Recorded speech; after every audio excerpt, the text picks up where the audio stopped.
Amém. Queridos, vamos orar? Senhor, eu quero te agradecer porque a tua palavra, ela é viva e eficaz. E muito obrigado porque o Senhor deixou ela para nós, para que pudéssemos conhecer a tua vontade, para que através dela pudéssemos crescer em graça e conhecimento e saber da tua vontade. E nessa noite eu quero que o Senhor fale comigo e fale com todos aqui, Senhor. Que o teu Espírito Santo possa tocar os corações que precisam ouvir a verdade, que possam realmente necessitar de um encontro real contigo, Senhor. Eu te louvo e te agradeço porque tu és o nosso Senhor e nosso Salvador. Eu te louvo e te agradeço em nome de Jesus. Amém. Quando o Lucas me convidou para pregar, eu comecei a pensar como é que está o mundo hoje. E pensando em algumas coisas, eu gosto de, às vezes, ouvir alguns pastores, no sentido de qual é a realidade que a igreja tem vivido. E eu pensei numa questão que talvez se fosse colocar um nome na minha pregação hoje, seria qual a sua identidade? A gente tem vivido um momento hoje, tanto secular quanto na igreja, de relativização.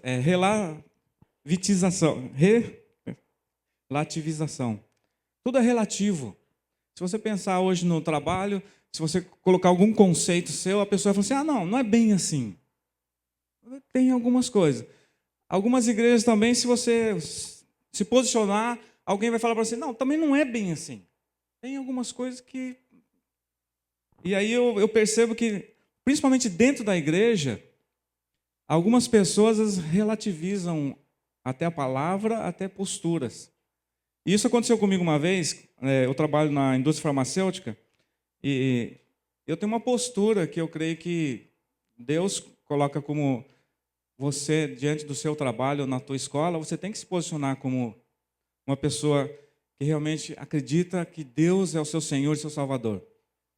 E aí aconteceu um fato e eu fui conversar com, não o meu gerente, um superior. E ele era, vou falar evangélico, né? Aí eu conversei com ele e falei assim, olha, eu não concordo com essa postura. Porque na Bíblia não fala isso. A Bíblia ela mostra para a gente que nós temos um padrão. Daí ele falou assim para mim, olha, não é bem assim. Essa é a sua fé. Aí eu saí meio triste, eu falei assim, poxa, mas se uma pessoa que crê da mesma maneira que eu está falando isso, será que...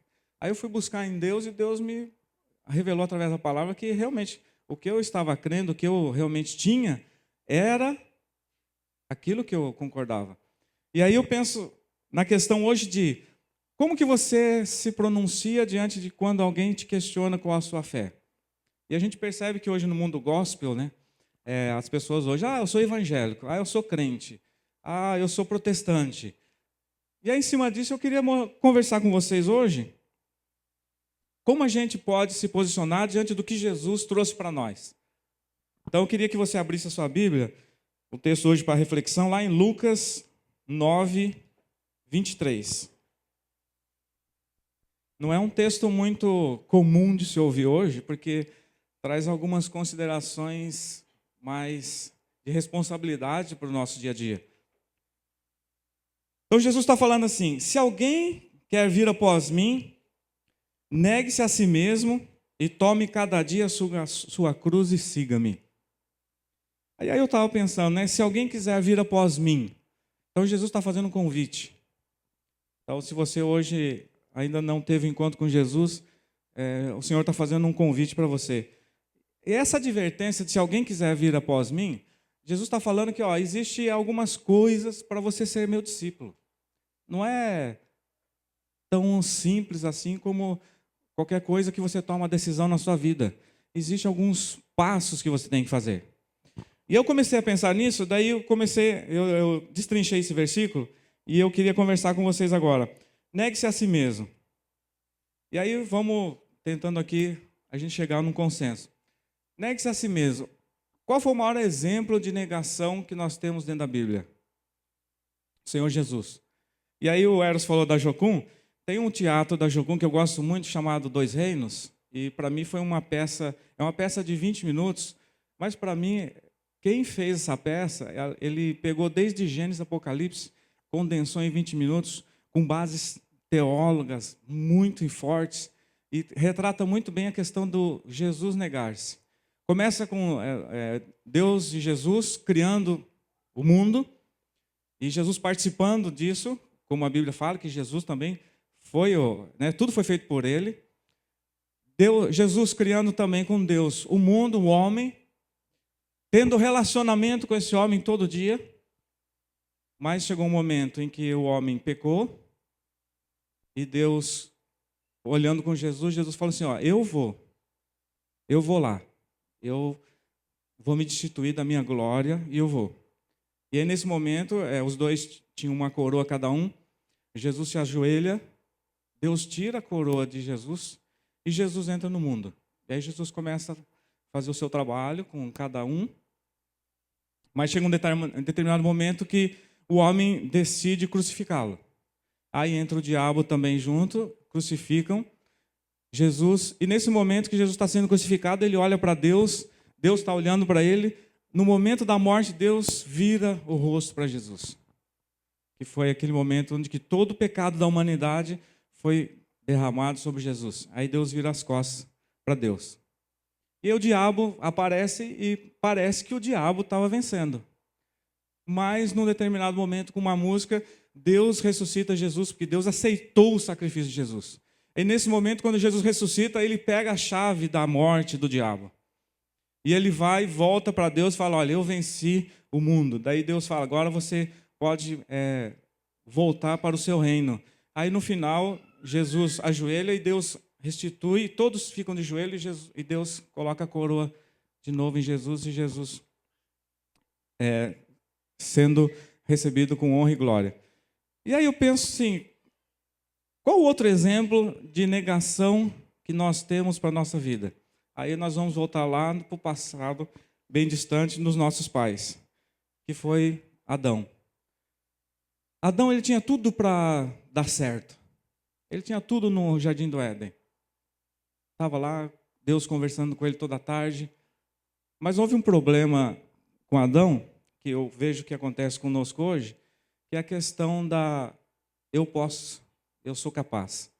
Aí Adão rompeu com Deus. Quando Adão rompeu com Deus, ele disseminou esse rompimento conosco também, que hoje nós somos assim, nós rompemos com Deus. A gente pode talvez não parecer, mas você acha que você pode tudo, e na verdade esse seu pode tudo é você achar que você é capaz de alguma coisa. E você não é capaz disso.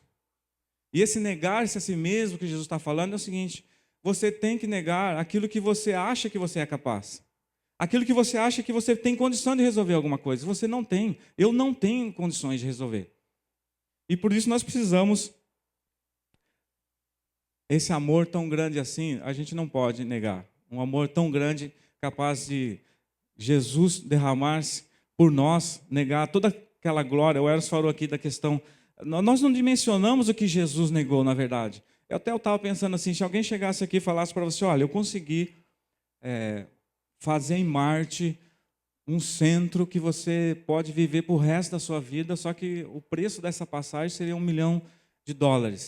Alguns talvez iam fazer de tudo para comprar essa passagem, porque talvez, eu vou conseguir viver eternamente. Até uma enganação. Mas a pessoa faz isso. Só que nós não dimensionamos o que Jesus deixou para vir morrer no meu lugar. Para nós, a dimensão do céu, no sentido de material, é pouco, mas é muito, é a eternidade. Em relação a 70 anos, a eternidade é muito grande, nós não podemos fazer isso tão ínfimo. E em relação a tome a sua cruz a cada dia, eu estava pensando assim, o que é tomar a cruz, né? Porque às vezes a gente ouve algumas pessoas falando de cruz, e aí eu estava pensando assim, bom, o primeiro cruz não é o marido, né? Porque tem gente que fala assim, não, você não sabe a cruz que eu tenho, o meu marido, ou a minha esposa, né? Ou eu tenho uma cruz lá. Aí tem alguns até que falam que a cruz é minha sogra, né? A minha sogra, você não sabe a cruz que eu tenho. Mas eu pensando na cruz, Jesus falou assim, que tome a sua cruz cada dia. Então, cada um de nós tem uma cruz. Eu tenho a minha cruz e você tem a sua cruz. E aí, pensando um pouco mais, esmiuçando isso, o que é essa cruz que você tem? Bom, você tem as suas esquisitices, você tem as suas mazelas, cada um tem algumas fragilidades, cada um tem suas peculiaridades. Então, essa é a sua cruz. Agora, como que você pode negar a cruz? Eu vejo a cruz como um propósito. Quando Jesus falou, olha, tome a sua cruz, cruz me remete a propósito. Quando Jesus veio aqui na terra, ele sabia que ele ia chegar até a cruz. Só que ele pagou o preço na cruz. Então, nós não precisamos daquela cruz de Jesus, porque aquela cruz já foi paga, aquele preço, aquilo que Jesus tinha que fazer, ele já fez. Só que eu penso que, às vezes, a gente coloca peso onde não existe.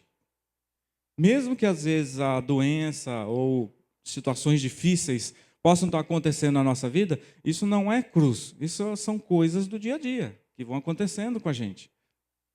Mas essa cruz, ela me remete a um propósito, a uma missão.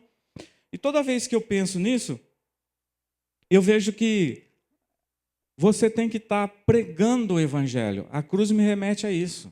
A cruz me remete a algo que eu tenho que estar fazendo constantemente. Esse evangelho que eu recebi, isso que eu recebi de salvação, de boas novas, eu tenho que estar passando para as pessoas que estão ao meu redor. Então essa é o tomar a cruz a cada dia. E às vezes o que a gente percebe é que, se eu for parar para pensar no perdão, a cruz ela me traz esperança e perseverança. Porque toda vez que eu olho para a cruz de Jesus, eu vejo que ele venceu. E como ele venceu, eu também venço. Mas se eu estiver nele. Se eu não estiver nele, não adianta nada. E o siga-me, na verdade, é um imperativo. Quando Jesus está falando assim, olha, siga-me, é que você tem que seguir e prosseguindo. É uma atitude que você vai, cada dia, você tem que seguir a Jesus. Porque vão vir situações, vão vir até mesmo coisas contrárias para você, que você talvez vai tentar um pouco desistir. E eu percebo assim, não sei se se aconteceu com vocês, de vocês serem questionados, de você não terminou uma coisa que você começou. Né? Já aconteceu isso na minha vida. Eu comecei a fazer um negócio e não cheguei até o final. E quando Jesus está falando isso, o siga-me, é que, olha, é para você perseverar. É para você continuar fazendo. E o que é para fazer? É para você testemunhar diante de tudo que você tiver na sua vida. Se você está na escola, você testemunha. Se você estiver no seu trabalho, onde você estiver, testemunhar aquilo que Deus fez na sua vida. Isso é o seguir. E interessante que Jesus poderia ter falado assim, olha, se alguém quiser vir após mim, tome a sua cruz a cada dia e siga-me. Ele poderia ter falado assim, olha, você pode ir para uma sinagoga, você pode ir para a igreja tal ou para a igreja tal. Não, Jesus falou assim, ó, siga-me. Então o segredo é Jesus. Toda vez que a gente coloca o nosso objetivo, o nosso alvo em cima de uma religião ou de uma determinada igreja, nós vamos ser frustrados, porque nós não estamos seguindo a Jesus. E eu tenho que seguir a Jesus. Jesus é o meu alvo, é o meu foco. Temos que ir na igreja, frequentar, estar junto com os irmãos, sim, mas o meu alvo é sempre Jesus. A igreja, a reunião faz parte, o RIP faz parte, o RIP é muito bom, é fantástico a gente poder conhecer pessoas, conhecer as características, conhecer o que Deus tem feito na vida dos irmãos, os desafios, faz parte do nosso dia a dia, mas o meu alvo é Jesus, o foco meu é Jesus. Mas aí você vai falar assim, poxa, Reginaldo, mas é difícil, hein, eu tomar a sua cruz, siga-me. Mas o que eu gosto de Jesus é que ele é tão maravilhoso que ele não deixou só isso para a gente. Ele deixou algo mais. Aí vamos abrir lá em Mateus 11, 28, 29 e 30.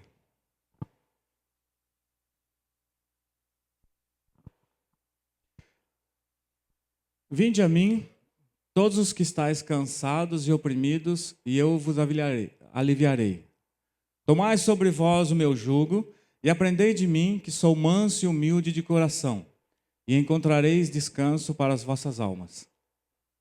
Porque o meu jugo é suave e o meu fardo é leve.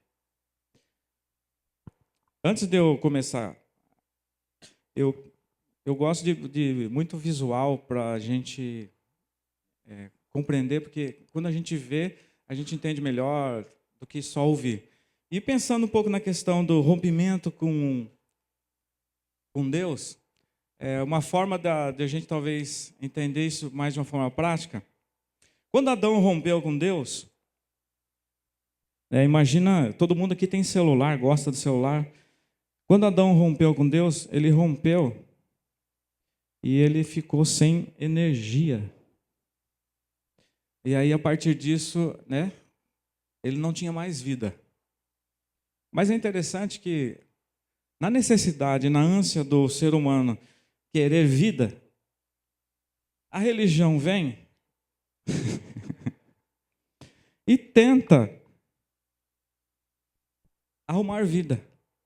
Aí tá beleza. Aí, ô Lucas, por que não deu certo?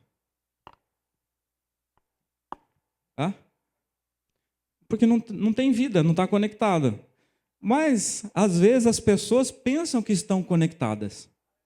Parece, não parece? Não, pô, eu estou legal, não, estou bem, eu estou bem, estou bem.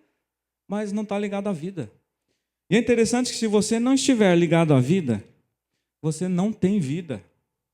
Jesus é a vida. Enquanto eu estou ligado nele, eu tenho vida. E às vezes a religião tenta passar isso para nós. E de uma forma até, às vezes, muito sutil.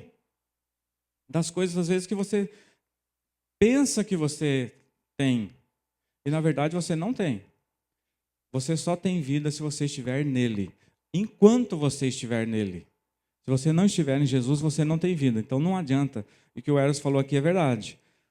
O homem foi destinado a morrer uma só vez. Vindo após isso o juízo. Então, a palavra de Deus está falando o seguinte. Até um pouquinho antes de você morrer, ainda você tem jeito. Mas depois acabou. Se você não estiver ligado na vida, não tem jeito mais. A nossa conexão, ela tem, alguns têm uma conexão de uma bateria um pouquinho maior do que as outras. Mas vai chegar um dia que a sua bateria vai acabar. E o Eros, que brinca aqui, que fala muito de morte, e eu lembrei de um testemunho de um irmão. A gente estava em Manaus. Aí a gente estava conversando com os irmãos numa igreja, aí uma irmã falou assim, olha, puxa vida, como Deus usa, às vezes, as pessoas talvez um pouco mais simples. Tinha uma igreja que o pastor pregava e tinha um irmão lá que ele queria muito que esse irmão se convertesse.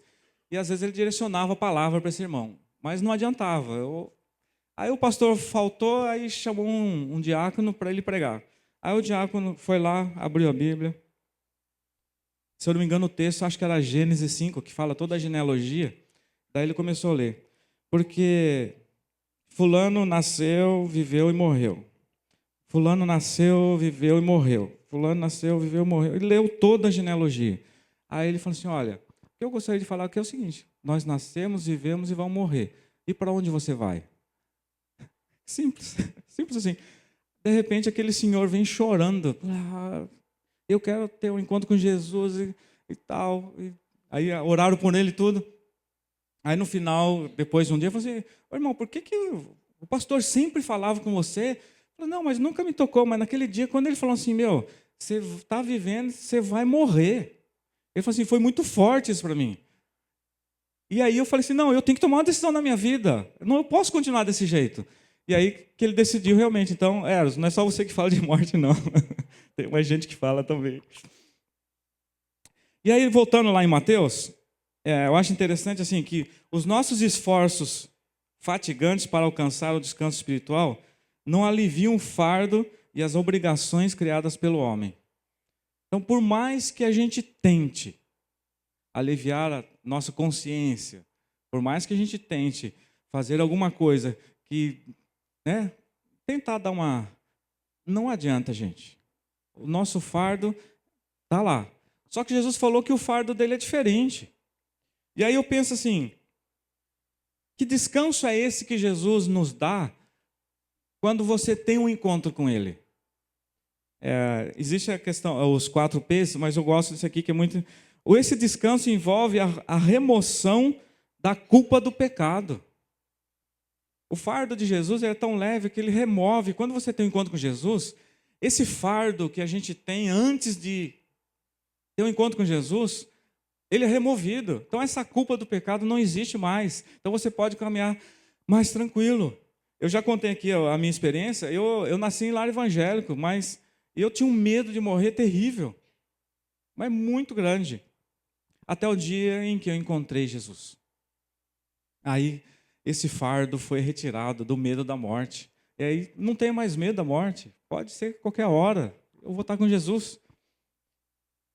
As outras obrigações envolvidas no Evangelho são benditas porque o jugo que Jesus fala não é um jugo que ele coloca e deixa a gente sozinho.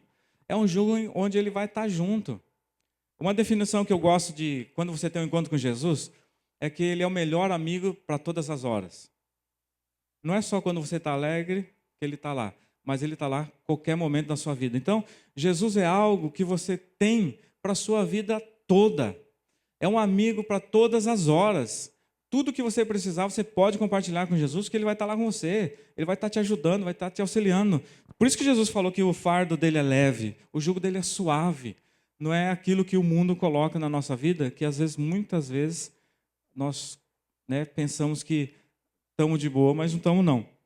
E pensando um pouquinho nisso, vamos lá para 1 João 5,3.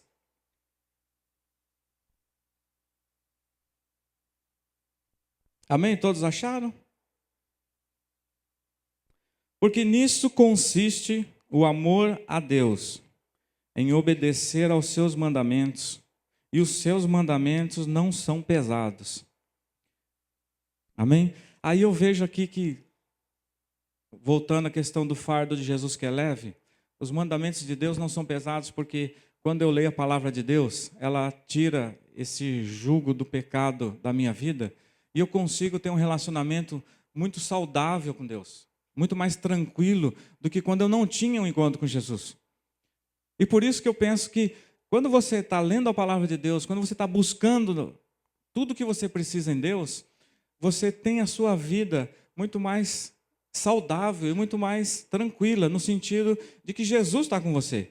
Por isso que às vezes essa pregação de prosperidade, que traz essa falsa leveza ou falsa prosperidade que a gente tem, na verdade não tem base bíblica, porque quando Jesus fala de evangelho genuíno e de discipulado, você tem que buscar aquilo que realmente faz a vontade de Deus. E eu penso nisso na questão do seu dia a dia. Como você tem se postado no seu dia? Por isso que quando eu comecei falando sobre como que você se identifica, eu não vou colocar aqui como regra, mas eu acredito que se a gente começar a se portar hoje como discípulo de Jesus, talvez você vai chocar algumas pessoas. Obrigado, irmão.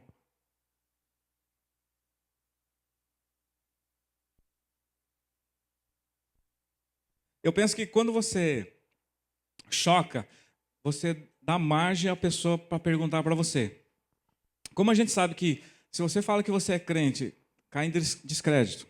Protestante, eu já vi alguns amigos falando assim, mas protestante, não é aqueles caras que ficam protestando, tal, não. Eu sou cristão. Mas Jesus sempre falou, quando ele deu a grande comissão, sereis meus discípulos. Quando a gente começa a perceber algumas coisas de Jesus, vocês serão meus discípulos se vocês amardes uns aos outros. Então, talvez se a gente começar a mudar a nossa identidade no sentido de como você se apresenta, eu acho que a gente pode começar a mudar algumas questões em relação à identidade. E aí você pode despertar na outra pessoa algum questionamento. Mas por que você é discípulo de Jesus? Aí você pode falar, olha, vem cá, senta aqui, eu vou explicar para você. Aí dá para você passar o que Jesus fez na sua vida e o que ele pode fazer na vida dessa pessoa. Eu acho que discípulo de Jesus está muito mais próximo do que a gente tem vivido hoje, aqui na nossa igreja. O Eros brincou, estava conversando com a Priscila, vai fazer 10 anos que nós estamos aqui. Passa muito rápido o tempo. E graças a Deus que nós encontramos aqui.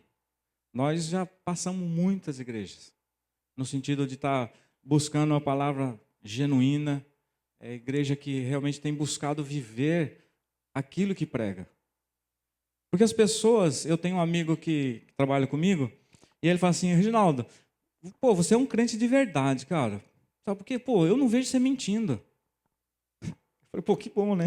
Graças a Deus o Senhor tem sido fiel, Deus tem me preservado. Porque, cara, ele tem dentro da casa dele pessoas que frequentam lá, ele mora em Roseira. E ele falou assim, eu tenho dentro da minha casa, cara, mas não dão testemunho. E você, puxa, você tem me surpreendido. Eu falei, amém, João. Deus tem feito uma obra na minha vida e quer fazer na sua vida também. Ele quer transformar a sua vida, a sua família, ele tem algo para você. Então eu tenho, sempre que eu posso, eu tenho mostrado para ele que não sou eu que tenho feito isso, é Jesus na minha vida. E isso faz a diferença. E para que isso aconteça na nossa vida, eu acho que a gente tem que começar a despertar alguns sentimentos nas pessoas que nos rodeiam. Eu acho que a gente pode ser esse sal, não para salgar, mas um sal para despertar alguma coisa. Porque o sal desperta o sabor. Ele não serve para só deixar salgado, se for errado na quantidade. Mas o sal serve para despertar o sabor. E você tem despertado o sabor onde você tem se relacionado? Eu acredito no evangelho por relacionamento. Acredito no evangelho de evangelismo de distribuição de folheto. Fiz muito isso. Na Jocum a gente saía, fazia sábado de manhã, batia de porta em porta, ia, fazia. É legal, consegue. Consegue, mas não é tão frutífero quanto o relacionamento, que no relacionamento a pessoa está vendo a sua mudança e a sua atitude, e o que Deus está fazendo em você. E mostrando também que você é um ser humano igual a Ele.